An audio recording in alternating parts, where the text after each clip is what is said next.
Okay, so I've got another ultralight tips video for you here today, and today I'm going to focus on unnecessary packaging, and that is just pretty much anything you can get rid of packaging wise that you don't need in your pack. There's really not a good reason for it to be in there. So I will start with the most obvious thing here, and this is a pack cover I bought from REI, and it's just like a rain cover for my backpack.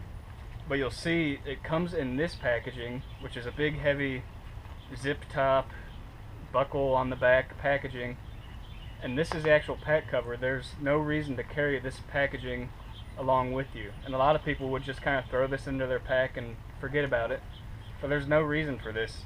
And actually, this has a bag built into the pack that it all packs nicely down into, but even if it didn't have this, it'd be just as easy to kind of pack your bag normally and then just take your rain cover and stuff it into the top of your pack. There's no reason to have it in a bag anyways. It's a rain cover. And some of these are kind of obvious, but there are things that not everyone thinks about. This is another thing, a pack towel. Obviously it's not ultralight, but it's just an example. And there's no reason to carry this mesh and velcro bag when you can just throw the pack towel into your bag or into a pocket somewhere. So those are the more obvious things. One thing a lot of people don't think about is just the number of dry bags that they carry.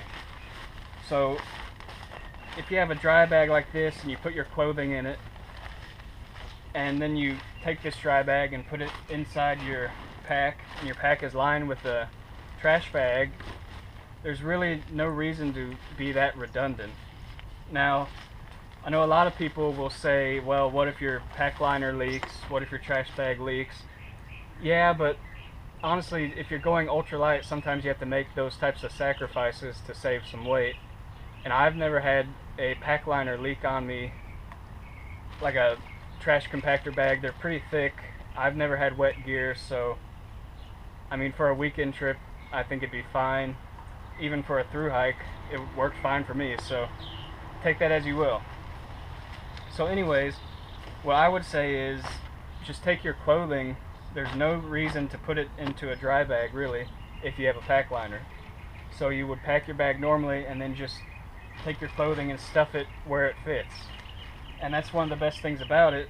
When it's in a dry bag, it actually takes up kind of a predetermined amount of space. So as you're packing it, there will be gaps in between and empty space basically in your pack. If you just take these as they are and stuff them in wherever they fit, you're filling those empty voids, and you're actually creating more pack space for yourself by eliminating your dry bags. So not only do you create space, you save weight by getting rid of these bags. And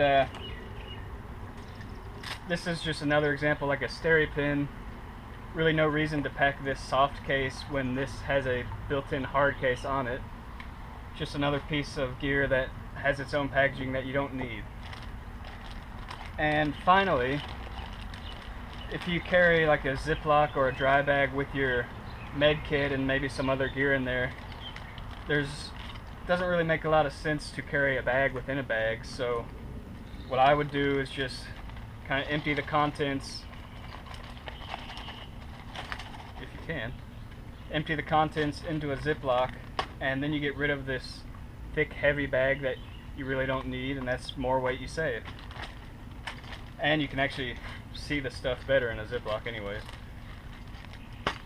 So those are just a few ways to save some weight with by getting rid of the packaging that you don't need, and by packing a little bit smarter. I will have some more videos about packing an ultralight bag. I know some people wanted to know about how you would pack a frameless bag like this. So later on I'll have some videos detailing that, so stay tuned.